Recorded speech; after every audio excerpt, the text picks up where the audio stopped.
Hello, everyone, and welcome back to the Football Fignuts podcast. If you are keeping track at home, this is the 11th episode of Season 8, or number 321 overall, and my name is Britt. And I'm Craig. And Craig, I'm back from the Big E. How'd you guys hold up without me? I think we were okay. Cinch is he's pretty good backup. So He does an amazing job. He does an amazing job. Thank you, Cinch, for sitting in last week. Before we even get to anything, I was in a training today with Sean. Okay. Did you have to make peanut butter for the same sandwiches? company? No, we did. We don't talk about the peanut butter and jelly sandwiches. But we had to do role play. Okay. And he gets selected to do the role play, and he had time to practice with his partner and everything. And I went, this motherfucker is going to be fine because he's done the podcast a bajillion times. Okay. So this role play is going to be fine. Instead, he goes up there and goes, so I wanted to speak to you today about, well, I guess just see. And I'm like, motherfucker, you come on this podcast and articulate like a goddamn Greek orator when I do something you don't like. But you sit down in front of a group of your peers and you're like, well, you're like fucking Jimmy Stewart. It was so annoying. I'm like, dude, use your words. Did he? Eventually he settled in, but I think it was because he was in front of people. It's easy when you're doing a podcast and you're behind a computer screen to not feel that self-conscious. But yep. Anyway, but I'm getting ahead of ourselves. Let's start where we always start. Craig, what are you drinking tonight? So tonight I have seltzer and coffee. Are you still on meds? No, I'm doing my 36-hour fast. Oh, that's right. Yes. That's right. How is that progressing? Wonderfully. You feeling good? Yeah, actually. And so I'll be able to eat breakfast when I get up tomorrow, so like around 6 or whatever. So the last solid food you had was when we went out to dinner last night. Yes. So that was like 8 o'clock-ish. We were done by 8. Yeah, we were done by 8. So yeah, so we were coming up on, we're at 23 hours in basically. Yep. Yep. Crazy ass. Crazy ass. You're a madman and I love it. I am drinking a bottle of everybody's favorite pumpkin beer. Uh-oh. That's right, ladies and gentlemen. Cue the music. It's Rosemary's Baby by Two Roads Brewing. This beer just never goes out of style. Never. Now I asked Cinch last week. He said he didn't really get any vanilla or rum from this year in the bottle. And Sean's had mixed feelings about it this year on bottle versus tap. How do you feel? All right, first off, the bottle's really solid, but tap is better. Sean disagrees with me. Yep. And he's wrong. But I think it's just an amazing it was amazing. It's just an amazing beer overall. I do get vanilla, and I definitely get the rum finish. I get it more so off tap than I do in bottle. So, but that being said, I'm not at the brewery. I'm home, and we are live on Twitch right now, by the way. Dun dun. Which Craig already knew, but yeah, I'm drinking Rosemary's Baby. I'm about a quarter of the way through this one, and I have a backup beer in the bag. My backup beer is gonna be one that's gonna be surprising to you. Uh-oh. It's Dubious by Bad Sons. Really? Not a beer we typically grab. And we tell the story all the time. What made you get that? I needed something different. Okay. That's fair. Just in need of something different, that's all. That was a dox and a half. I have no idea what DM is talking about. Is something on my screen? Something on my screen, maybe. Okay. Anyway. All right. Let's go on to Burning Hot Takes. Craig, giving or receiving? I will give. All right. What do you got for me tonight? So the first question, excuse me, is about quarterbacks. Okay. Do you think sorry. Do you think this is Sam Darnold's reemergence, his Phoenix? Is he in his Phoenix era? Is he going to be the quarterback everyone thought or expected he was going to be, like coming out of college? Because we all know the Jets ruin quarterbacks, rookie quarterbacks. They can't handle them, they can't progress them, they can't do anything really with them. So do you think this is it for Sam Darnold? This is his chance? It is, and it's not. I mean, the bottom line is we already know what Sam Darnold is. Yeah, the Jets are bad, and the Panthers were bad. And as a result, we know what he is. Well, the Vikings are 3-0. This strikes me as a team that's still at 3-0 doesn't make the playoffs. Don't forget, they still got to win like at least another 7 games minimum. That means they got to go better than 7-10 overall. It means 4-10 down the line. Yeah, I think this is honestly, you know what I'll describe this as? This is the Sam Darnold swan song. This is where he gets to go out and say, "Well, you know, I had a career." That's my 2 cents on that. What do you think? Do you think this is this one of those situations where he plays really good in Minnesota and next year he's starting somewhere else? Well, that you mean that's the thing is because they drafted what's his name? JJ McCarthy. There you go. They drafted him, so let's say they make the playoffs this year. I don't know what happens next year. I guess he goes somewhere else for a lot of money. But I mean, I can't see them sitting McCarthy. Looking at this division right now in right before week 4 starts, the Packers are broken. The Bears, sorry, Sean, once again, literally have no clue what their offense is doing. Like just Green Bay. Right. And I mean, the Lions are a little bit banged up, but for me, the Lions have been really underwhelming so far. I was expecting a lot more out of them, and I'm not sure now. So I think we all were. Yeah. And I think it plays into where I was going to go with my question. So let's combine the two here. My question was, are we seeing a shift in offenses, or is this just a slow start? Because you're right. The Detroit Lions, still the class of the division, right? But Minnesota has outscored them. But we're seeing around the league, offenses that we thought were going to be light the world up are not that freaking good. And I'm just starting to wonder, is this what we're looking at? You know what I mean? So, for example, all right, I'm going to go to ESPN right now, live on stream, NFL standings. Point differential after 3 weeks.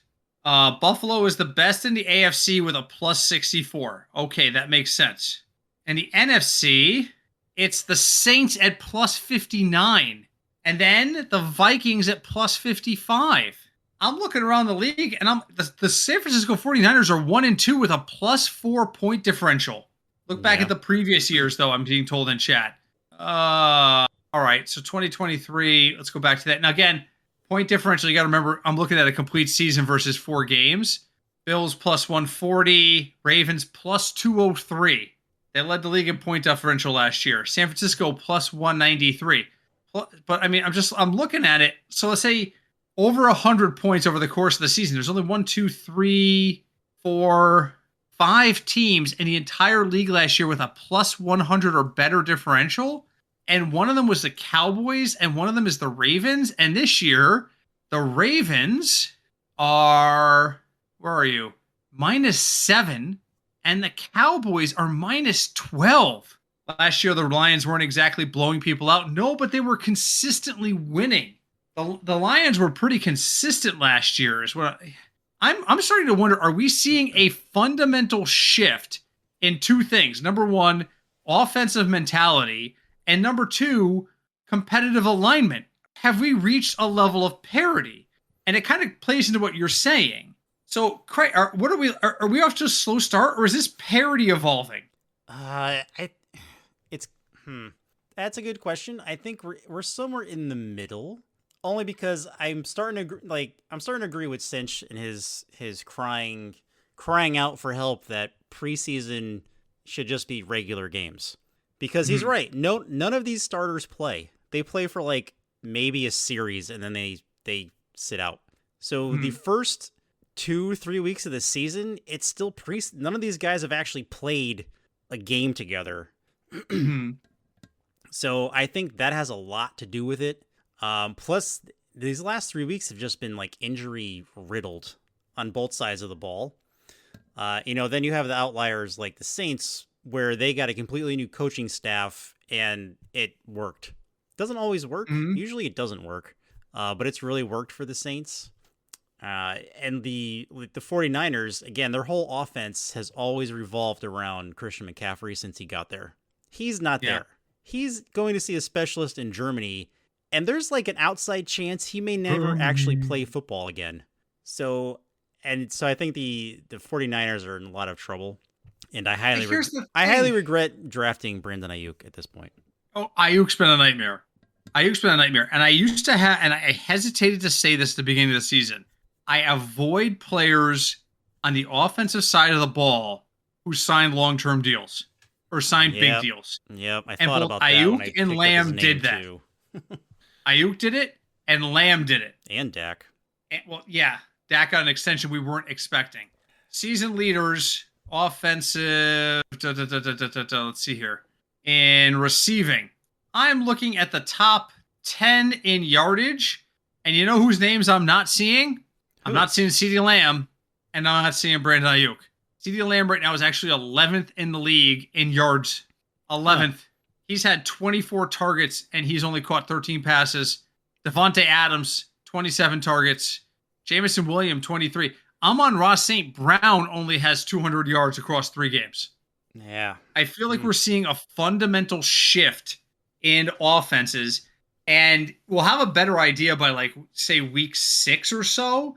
But that means that's 3 more weeks you got to sit around and wonder what's going on. Do you know who right now at this moment leads the league in total yards from a receiving standpoint? Don't look at your screen. All right, I won't look at my screen. You're never going to get it. It's not Justin Jefferson.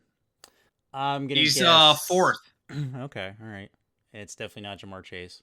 I'm going to guess, because of the game he had, what's his face in Arizona? Harrison Jr. No, because he had such a terrible start. He's 16th at 198. No. Right now, the league leader in total receiving yards is Nico Collins. That's impressive. And it's not close. It's by 50 yards. Wow. He has 18 catches on 28 targets for 338 and a touchdown right now. Wow. This year, and again, well, it's really early. It's hard to draw a sample based off of 3 games, which Rainier in my chat just rightly pointed out. Small sample, it's hard to gauge, but it's really difficult. And I look at receiving is a shit show. Rushing, it's mostly familiar names. It's Saquon Barkley leading the league. It's Jordan Mason, who's up there because of the injury to McCaffrey. It's Craig's favorite player, J.K. Dobbins. Man, I almost was going to draft him, but I was like, no favorite players this year. Hope he does well. 3rd in the league in rushing right now. Alvin Kamara, Derrick Henry, Josh Jacobs, Jonathan Taylor. These are names we expected to be in the top 10. Now I look over at receiving, and I see Nico Collins, Jawan Jennings, Malik Neighbors. Dallas Goedert is tied for 8th in total receptions, total receiving yards. Dallas freaking Goedert. Yep, that's what happens when your number 1 receiver hurts his hamstring in week 1. That was my first pick this year. Damn it. I think one of two things has to be true. This is either the slowest offensive start we've seen in years, which means from a betting perspective, you take the over in every single game because eventually it's going to break loose and you're going to win 16 straight bets. Or it's a fundamental shift in how the game is being played, and we're moving away from the high-flying, big, brash offense that have made names like Jamar Chase and Tyreek Hill household names. I don't know which one it is. I don't. But it certainly feels like this is a pullback in terms of stats to me. Yeah, or on the flip side, did defenses get better? Or have offenses gotten worse? I mean, offenses usually struggle to start the year. That's not always true, too. The more prolific offenses tend to be really strong because they're much more in tune. But I don't think so. I think this has nothing to do with start of the year. I really don't. But all right, moving on. What's next? America's favorite game. And if you're not familiar with America's favorite game, I'm going to bring you up to speed. America's favorite game is where I look at the lines and write them down on a little post-it note, and Craig tries to identify what games are going to be good fantasy value and bad fantasy value. What does this mean? A score of 50 or more on an over-under would indicate Vegas has a feeling a game is going to be high scoring, and high scoring means more touchdowns. More touchdowns means more fantasy points. A game under 40 is a game Vegas wants you to avoid. So we're going to go ahead and play America's favorite game. Craig, There is only one game over 50 this week, Dun dun in dun. conjunction with what we were just talking about, Okay. and 3 games under 40. Oh, gross. Do you want to? And you carry over strikes. You get 3 strikes. Yep. Do you want to start with the overs or the unders? Let's go with the over. So there's one game over 50. I'm going to give you a hint because this one's tight. It's 50 and a half. Oh, jeez. Very tight. You get 3 shots to guess this game. And if you get it right before you use all 3 of your shots, they carry over to the second round. Okay. So you, Craig, tell me what one game is a 50 and a half over under. By the way, this week's lines come from sportsline.com. All right, let's go. Let's go with always the first pick. Let's go with Chiefs Chargers. Chiefs Chargers. That is a fantastic pick, and it is strike 1. Sad. Where are you? I'm looking down the list. That is a 39 and a half. Really? Which means Craig just got a freebie on the downside of this. The Chiefs Chargers is 39 and a half. The Chiefs struggled to score 22 points last week against the Atlanta Falcons, who is arguably one of the 10 worst defenses, maybe in 5 worst defenses in the league for points allowed. All right. And they only scored 22. Okay. So, yes. So they're going to get pass on that one. I won't make that mistake again. But that is strike 1 on the over side. Give me another over. This one you're looking for 50 and a half. Let's go. Since he doesn't have to worry about Stephon Diggs anymore, let's go with Bills Ravens. Bills Ravens is strike 2. It is a 46 and a half. Damn it. That feels like a natural bet the over, don't it? Yeah, it does. The Bills defense is really good and Baltimore's defense is no slouch, but that feels like a 30-27 final waiting to happen. Yeah. Yep. I might have to just take the over on that one. Okay, but that's strike 2. You've got one more shot to get the over. I'm looking at 2 games. Actually, no, maybe 3 games. Is he going to play this week? I don't know. I'm going to give you a minute to think because I'm having a bathroom issue. So keep talking. You're going to get extra time to think about this. You better get it right. Give me extra time. All right. So let's see. I'm looking at 3 games, and 3 of these offenses can score a lot of points, but I don't know who it is. You know what? I might have to go with who we were talking about before. Yeah, I think I'm going to do that. It's definitely not the Commanders and the Cardinals. And it's definitely not the Browns and the Raiders. And it's definitely not the Titans and the Dolphins. Nor is it the Cowboys and Giants. And it's definitely not the Patriot game either. All right, so I think I know. I got to guess. And thank you for your patience, folks. We are real humans on this show. So we actually use the bathroom. So, all right. So I heard all of that. Okay. What you were looking at 3 games. What 3 games are you looking at? All right, I'm looking at Eagles, Bucks. Okay. Saints, Falcons. That makes sense. Saints, Falcons. Also makes sense. And the Vikings, Packers. I got to admit, if I were sitting in your chair, all 3 of those would sound good. Which one have you decided is the most likely? It's a one game, 50 and a half. I'm going to go with who we were talking about before. I'm going to go Vikings, Packers. Vikings, Packers is strike 3. Sadness. And I'm just, that is a 43 and a half. Yeah. 43 and a half. Wow, how the hell is Minnesota plus 120? Oh, because it's in Green Bay. Oh, yeah, but it's still September. Strange things happen in Green Bay. Frozen Lambeau tundra. Field. Teams that are like 14-0 and haven't allowed a touchdown all season suddenly go down 21-0. It's a bizarre. Lambeau's a bizarre thing. True. All right, so Craig strikes out. The game that was 50 and a half, you're never in a million years going to believe this. So I'm going to put it on the screen so my chat can call me a liar. The correct answer. Oh my God. Is it going to be the Seahawks Lions? No. It is Commanders Cardinals. What? Oh, because of how the Commanders played last week.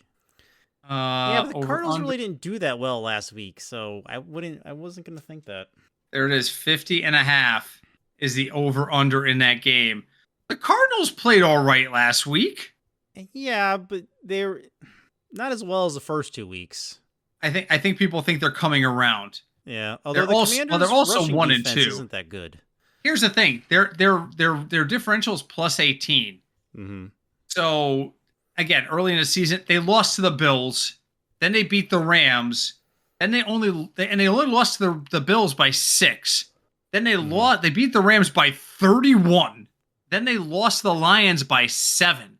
I think people think, based off the Bills and Lions were both really high profile playoff teams last year, and they destroyed the Rams. They're gonna destroy the Commanders, right? I don't know. Commanders money line's plus 150, and they're plus 3.5 points. I might take Washington and the under. Just saying. But if you think about it, they lost to the Bills 34-28. That's 62 points.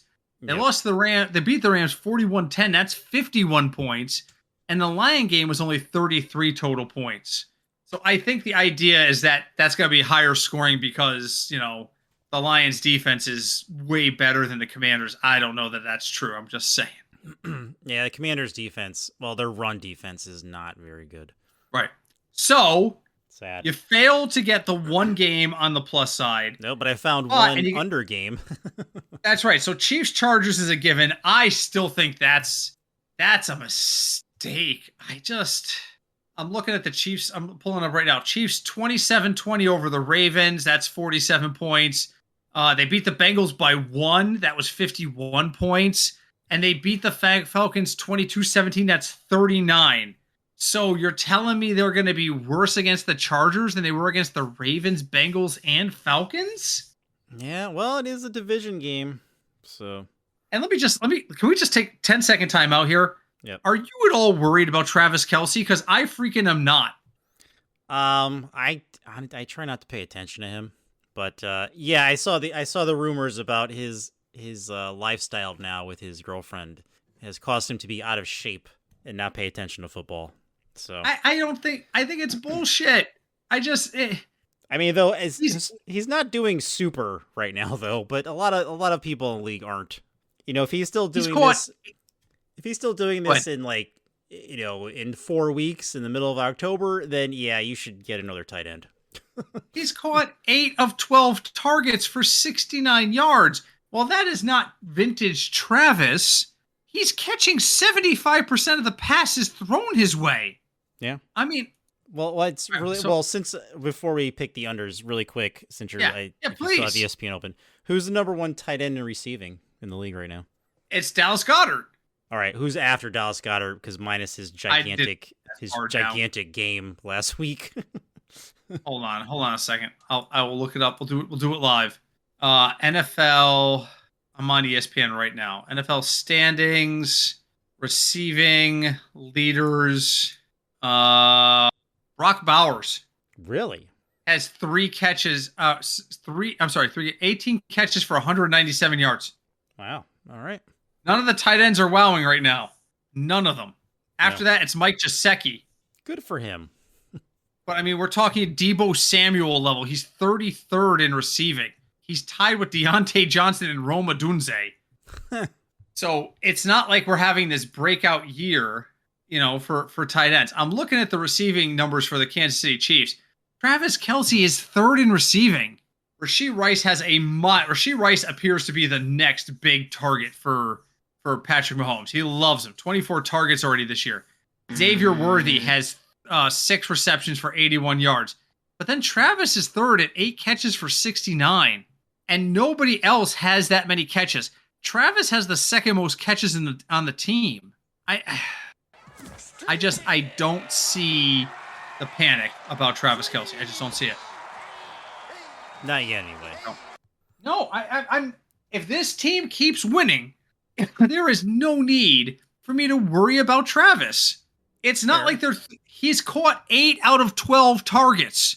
Oh, well, Howard, if he's only caught like 3 out of 12 targets, then that's a problem. He's dropping 75% of the passes. But he's not. He's catching 75% of the passes. They're utilizing him less. And that is freaking okay with me because that means he's less likely to die in week 9 and cost us when we need him. When Mahomes needs him, he will go to him. That's it. That is it. Let's pull up his game log from 2023 really quick. Because I feel like he had a slow start last year, too. I don't remember.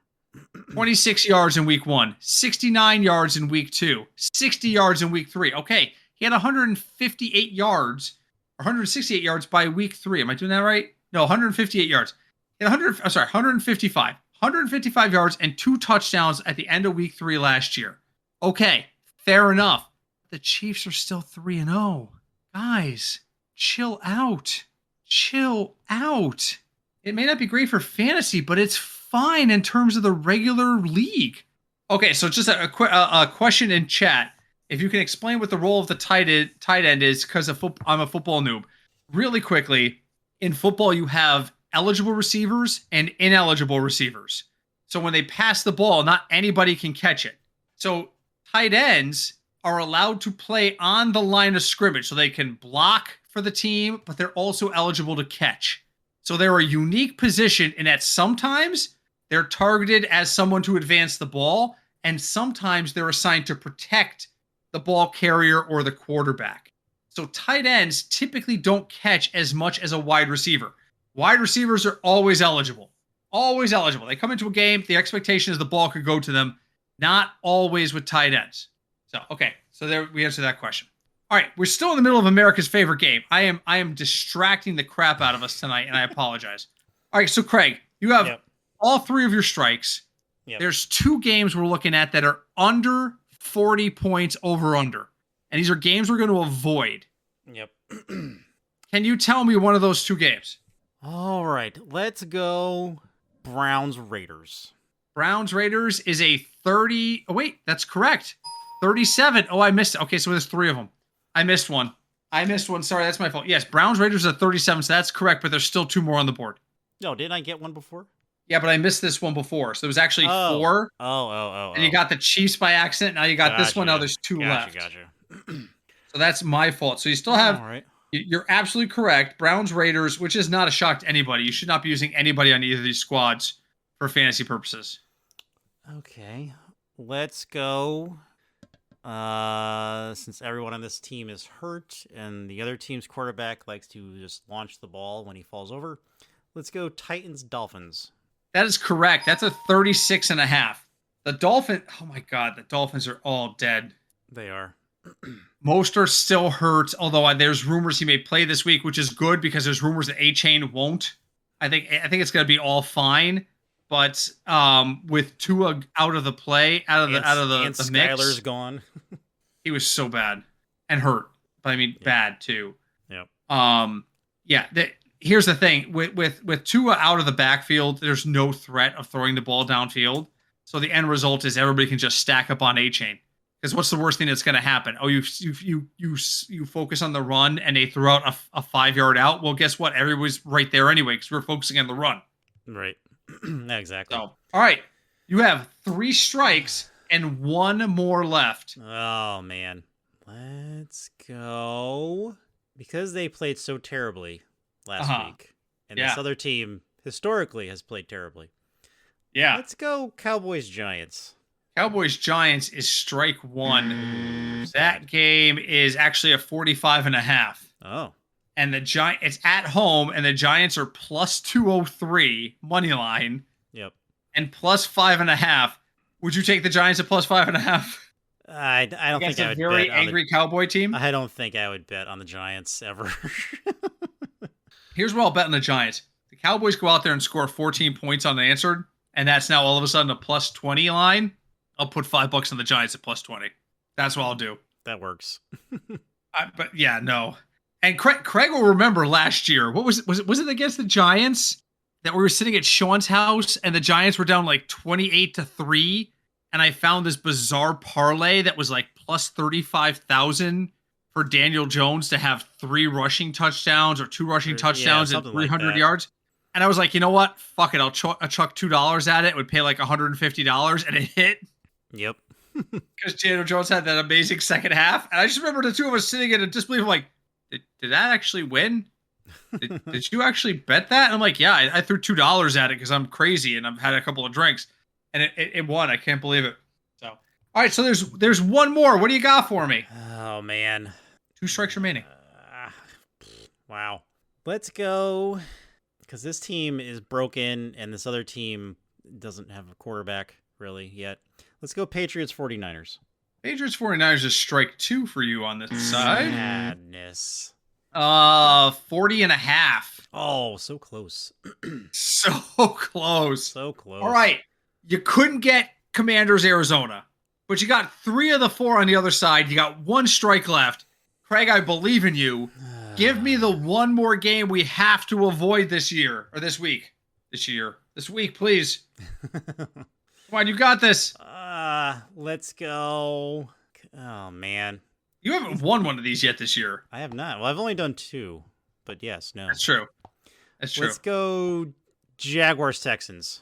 And unfortunately, that is strike 3, friends. Jaguars Texans is not on my screen. Oh. Give me a second. Jags and Texans is 45. Oh. The correct answer is Denver Broncos, New York Jets. Damn it. That was the other one I was looking at. Damn it. Sadly, Craig strikes out again. Sad. Sadness above sad.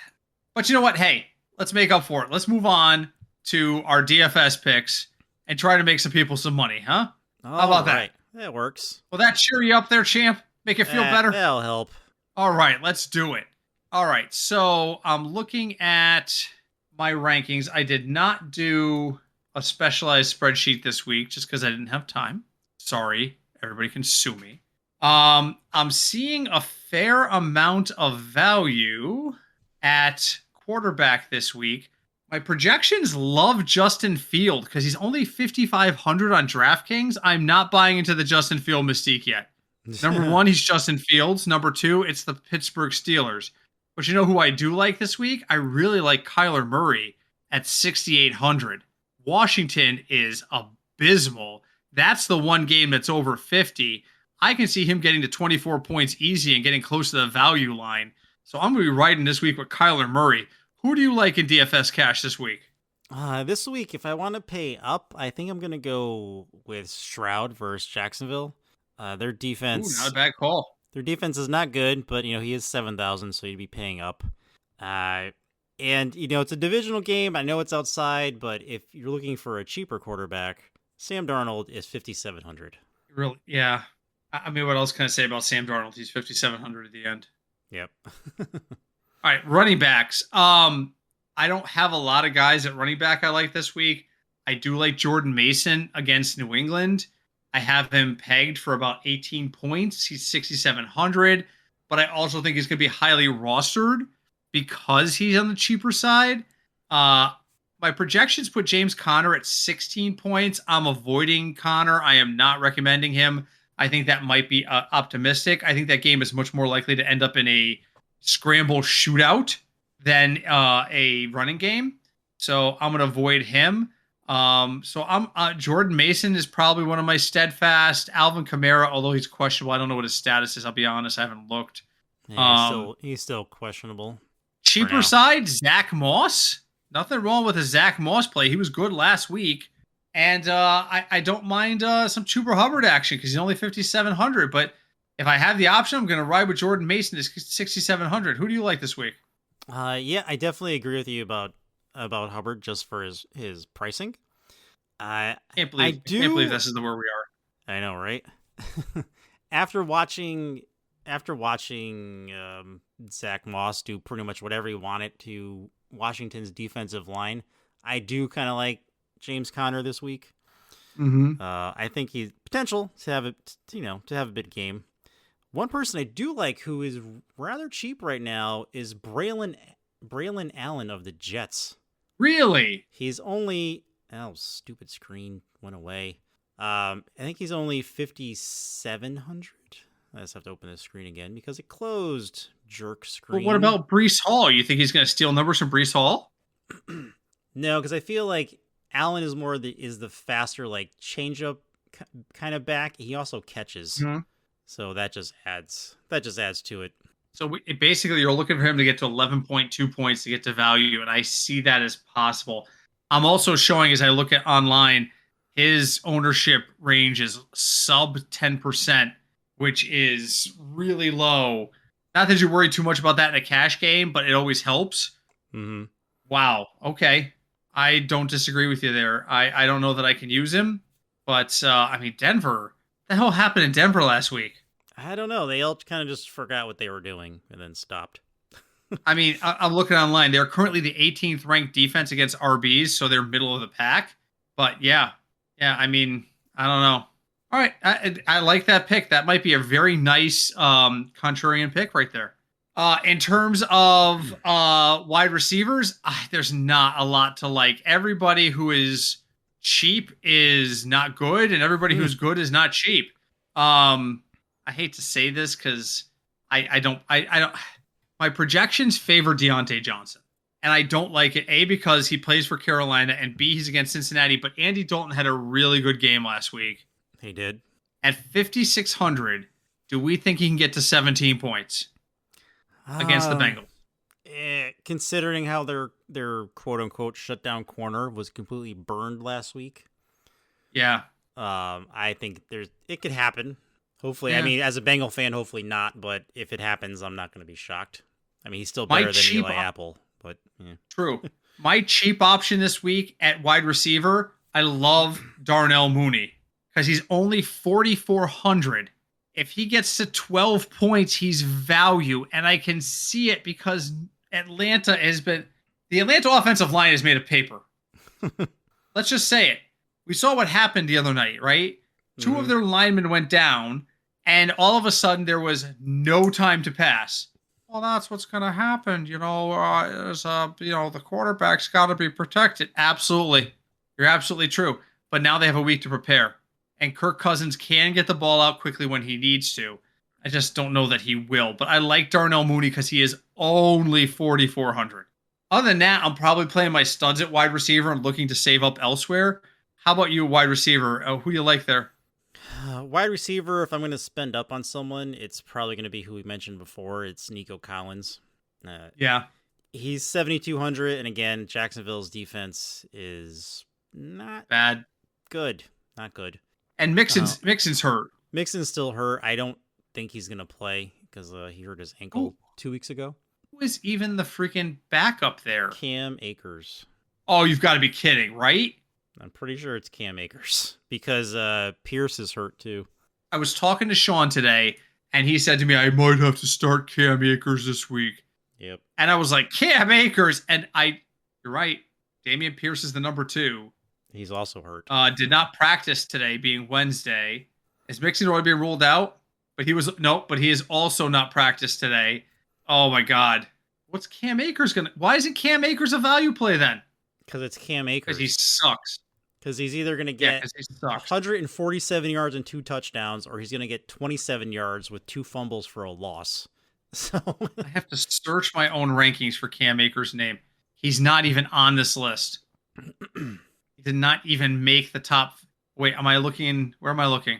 I'm on. Oh, that's because I'm on wide receiver. Akers, 5,309 points. Can't use him. Yep. So here's a cheap, might be a good pick, possibly. Yeah, give it to me because I need something. So Philadelphia versus Tampa. Right now, as of right now, Wednesday, Mike Evans has a knee injury and Godwin has a neck injury. So I don't know if they're going to play Sunday. I don't know how long they're going to play Sunday. But all of a sudden, the rookie that's on Tampa Bay, Jalen McMillan, he would be the one. Good play because he's only $3,600. That is cost savings. Value added.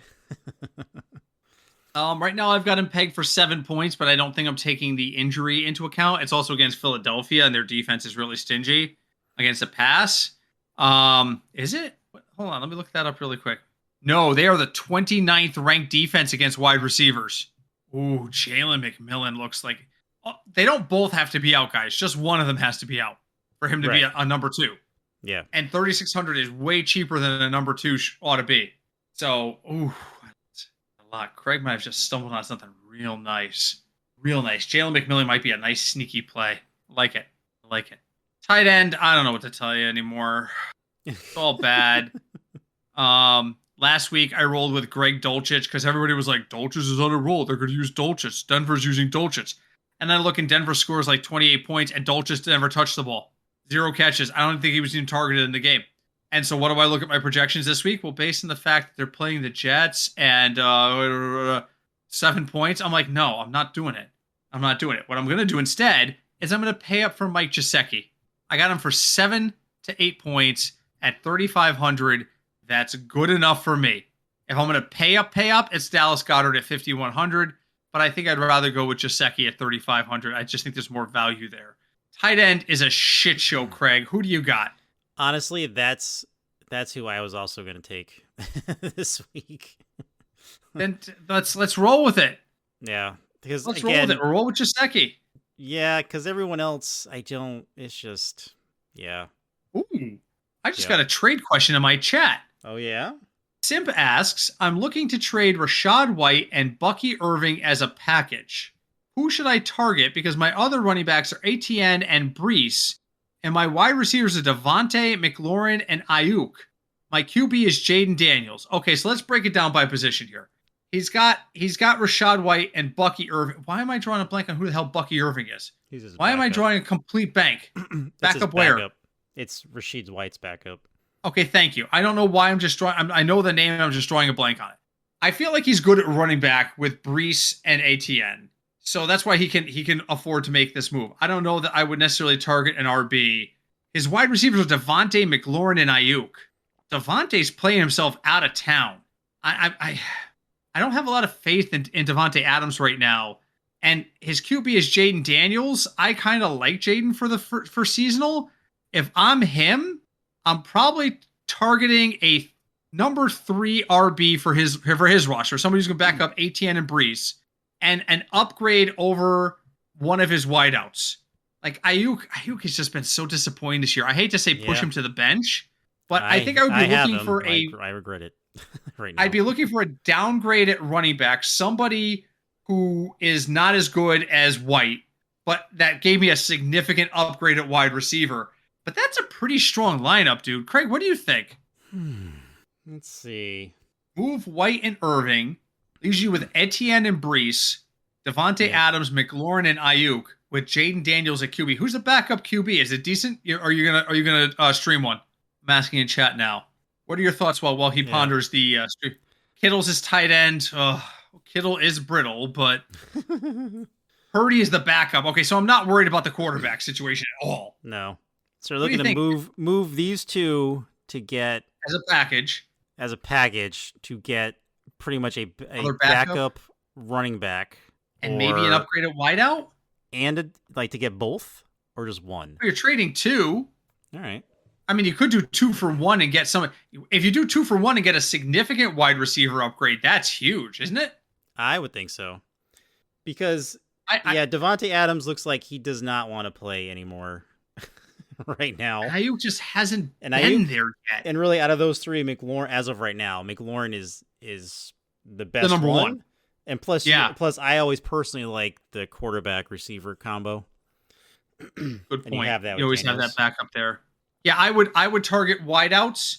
And you know what? I wouldn't hesitate if I were you, Simp. If I were you, and you can find somebody who's willing to dance, Rachaad White, Bucky Irving, and Devontae Adams for a really good wideout and a decent running back is a nice package. A 3 for 2 there where you consolidate, because Devontae, the coach literally came out this week in the press conference and said certain players made business decisions this week. So the organization is going to make business decisions as well. And it was a clear shot at Devontae Adams. So one of two things happens. Either he goes crazy this week and gets like 9 or 10 targets, or we never see him again. So honestly, I would move him now before either happens on the speculation, because if he goes off, yes, he's going to have a ton of trade value in a week.